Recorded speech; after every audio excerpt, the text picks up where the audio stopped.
بسم اللہ الرحمن الرحیم۔ السلام علیکم، آپ دیکھ رہے ہیں الف نیوز اور میں ہوں آپ کے ساتھ ماجد علی۔ شامل کرتے ہیں آج کی one line head lines. Pakistan Tehreek Insaf P T I کے چیئرمین عمران خان نے اعلان کیا ہے کہ وہ لاہور ہائی کورٹ کے فیصلے کے خلاف سپریم کورٹ جا رہے ہیں۔ اسلام آباد ہائی کورٹ کے وکلاء سے خطاب میں ان کا کہنا تھا کہ حمزہ شہباز کیسے دوبارہ وزیر اعلیٰ بن سکتا ہے، اس سیٹ اپ کو مسلط کرنے کی کوشش کی جا رہی ہے۔ عمران خان نے کہا ہے کہ الیکشن کمیشن پر کسی کو اعتبار نہیں، مسائل کا حل آزادانہ اور شفاف انتخابات ہیں۔ Army chief general Qamar Javed Bajwa کا کہنا ہے کہ پاکستان قطر برادرانہ تعلقات پائیدار شراکت داری میں تبدیل ہو رہے ہیں۔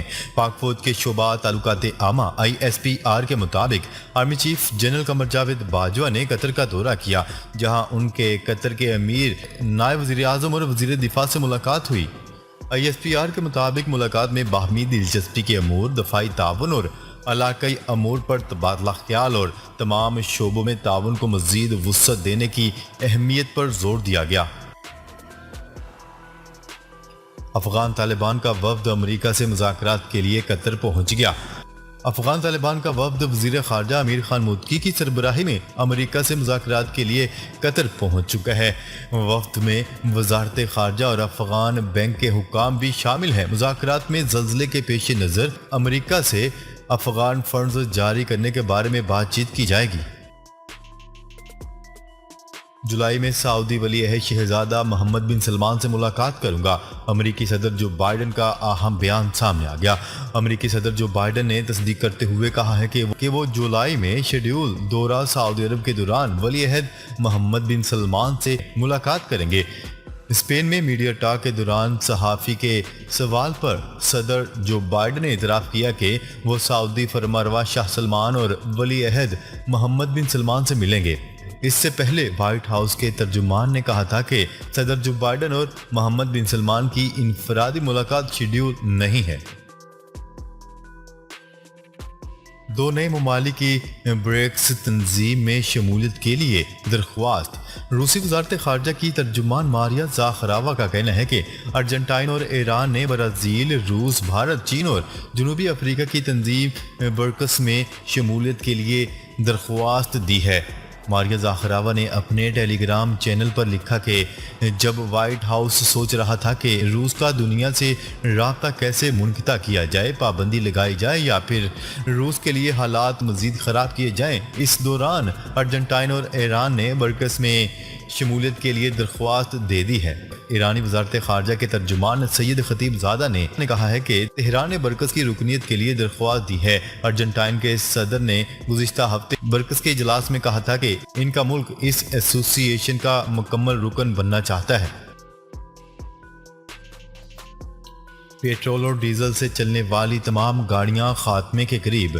یورپی یونین نے اگلے 13 سال میں پیٹرول اور ڈیزل سے چلنے والی تمام گاڑیوں کو ختم کر کے الیکٹرک گاڑیوں کے استعمال کی منظوری دے دی۔ بین الاقوامی ویب سائٹ کی رپورٹ کے مطابق یورپی یونین نے ایندھن سے چلنے والی تمام گاڑیوں کی فروخت سن 2035 تک مکمل طور پر ختم کرنے کی منظوری دے دی ہے۔ یہ اعلان 27 رکنی بلاک نے بدھ کو کیا، جس کا مقصد آلودگی کے خطرات کو کم کرنا ہے۔ مغربی روس کے شہر کا محاصرہ اعلان جنگ کے مترادف ہے، صدر بیلاروس نے خبردار کر دیا۔ بیلاروس کے صدر نے لیتھوانیا کی جانب سے کلیننگراڈ کے محاصرے کو اعلان جنگ کے مترادف قرار دے دیا۔ غیر ملکی خبرساں ادارے کی رپورٹ کے مطابق بیلاروس کے صدر نے اپنے ایک بیان میں کہا ہے کہ لیتھوانیا کی جانب سے مغربی روس کے شہر کلیننگراڈ کا محاصرہ جاری رہنا سرکاری غیر اعلامیہ جنگ کے مترادف ہے۔ انہوں نے امریکہ اور نیٹو کے طیاروں کی پروازوں کو تشویشناک قرار دیتے ہوئے کہا ہے کہ ایٹمی ہتھیاروں کی ترسیل کے لیے کی جانے والی یہ نقل و حرکت ہمارے لیے انتہائی پریشان کن ہے۔ یوکرین میں فوجی آپریشن کب تک جاری رہے گا، روس نے بتا دیا۔ اقوام متحدہ میں روس کے پہلے نائب مستقل مندوب کا کہنا ہے کہ یوکرین میں فوجی آپریشن ہداف کی تکمیل تک جاری رہے گا۔ غیر ملکی میڈیا کی رپورٹ کے مطابق اقوام متحدہ میں روس کے پہلے نائب مستقل مندوب نے کہا ہے کہ یوکرین میں روس کا خصوصی فوجی آپریشن اس وقت تک جاری رہے گا جب تک یوکرین ڈونباس پر گولہ باری بند نہیں کر دیتا اور اس کی سرزمین سے خطرے کا مکمل خاتمہ نہیں ہو جاتا۔ ناسا نے امریکہ سے باہر پہلا کمرشل راکٹ لانچ کر دیا۔ ناسا نے امریکہ سے باہر آسٹریلیا کے خلائی اڈے سے کمرشل راکٹ لانچ کر کے تاریخ رقم کر دی۔ یہ ناسا کی تاریخ میں پہلا موقع ہے جب امریکہ سے باہر کسی خلائی اڈے سے کمرشل راکٹ خلا میں بھیجا گیا ہو۔ مذکورہ راکٹ پیر کو خلا میں بھیجا گیا تھا۔ ناسا کا کہنا ہے کہ اس راکٹ کو فلکی طبیعیات کے معاملے کے لیے بھیجا گیا ہے جو صرف جنوبی نصف کرہ کا مطالعہ کرے گا۔ متحدہ عرب امارات کی ایئر فورس کا افسر اعلیٰ تعلیم کے لیے اسرائیل جائے گا۔ متحدہ عرب امارات کے ایک اعلیٰ فوجی افسر اسرائیل کے نیشنل ڈیفنس کالج میں تعلیم حاصل کریں گے۔ تاریخ میں پہلی بار ایسا ہوگا کہ کسی عرب ملک کی مسلح افواج سے تعلق رکھنے والا افسر اسرائیل کے کالج میں داخلہ لے گا۔ غیر ملکی میڈیا کی رپورٹ کے مطابق متحدہ عرب امارات کے کرنل رینک کے فائٹر پائلٹ اگلے برس اسرائیل کے نیشنل ڈیفنس کالج میں اعلیٰ تعلیم کے لیے جائیں گے۔ سری لنکا میں پیٹرول ختم ہو گیا۔ حکومت نے پیٹرول اور ڈیزل کی فروخت پر پابندی عائد کر دی۔ بجلی کی لوڈ شیڈنگ، خوراک اور ادویات کی قلت جیسی سنگین پریشانیوں سے نبرد آزما سری لنکا میں پیٹرول ختم ہو گیا۔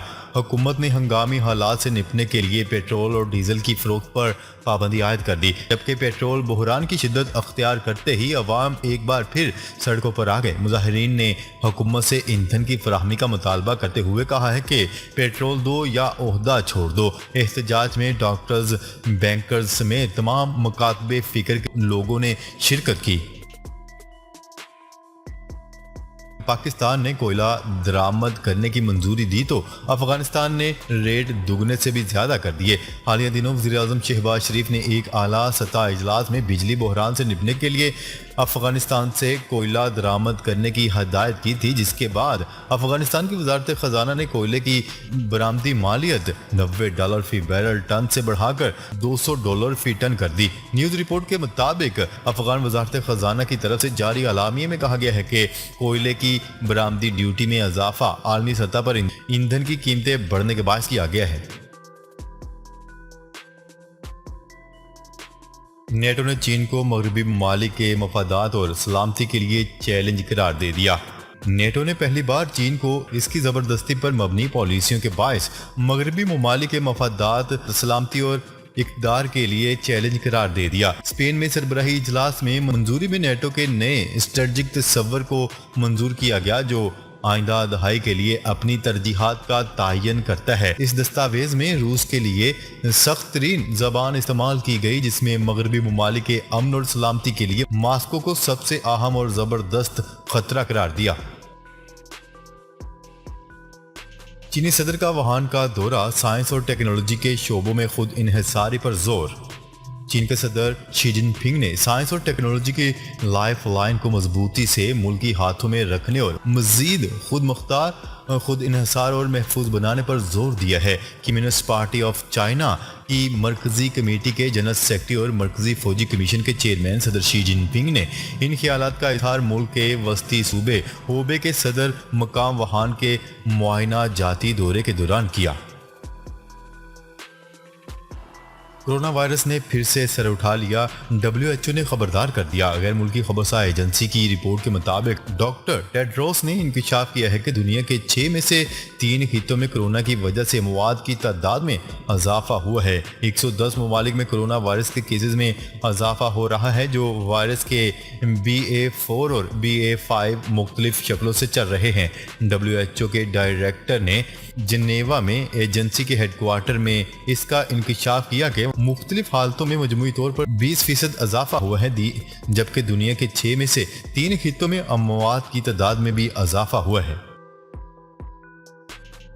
روپیہ مزید مستحکم ڈالر کی قدر میں کمی کا سلسلہ جاری۔ پاکستان میں امریکی ڈالر کی قدر میں کمی کا سلسلہ جاری ہے۔ انٹر بینک میں آج کاروبار کے اختتام پر ڈالر 52 پیسے سستا ہو کر 204 روپے 60 پیسے کا ہو گیا، جبکہ اوپن مارکیٹ میں ڈالر 50 پیسے سستا ہو کر 203 روپے 50 پیسے پر آ گیا۔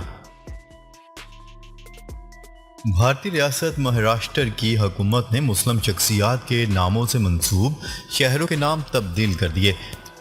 بھارتی میڈیا کی رپورٹ کے مطابق مہاراشٹر کے وزیر اعلیٰ نے اعلان کیا ہے کہ اورنگ آباد شہر کا نام تبدیل کر کے سمبھاجی نگر جبکہ عثمان آباد کا نام بدل کر دھاراشیو کر دیا گیا ہے۔ اس موقع پر انہوں نے مستعفی ہونے کا اعلان کرتے ہوئے کہا ہے کہ ہم نے کئی اچھے کام کیے ہیں لیکن ہمارے اچھے کام کو نظر لگ گئی۔ ناظرین، اب تک کے لیے اتنا ہی۔ مزید خبریں لے کر بہت جلد آپ کی خدمت میں حاضر ہوں گے۔ تب تک کے لیے اپنا خیال رکھیے گا۔ اللہ نگہبان۔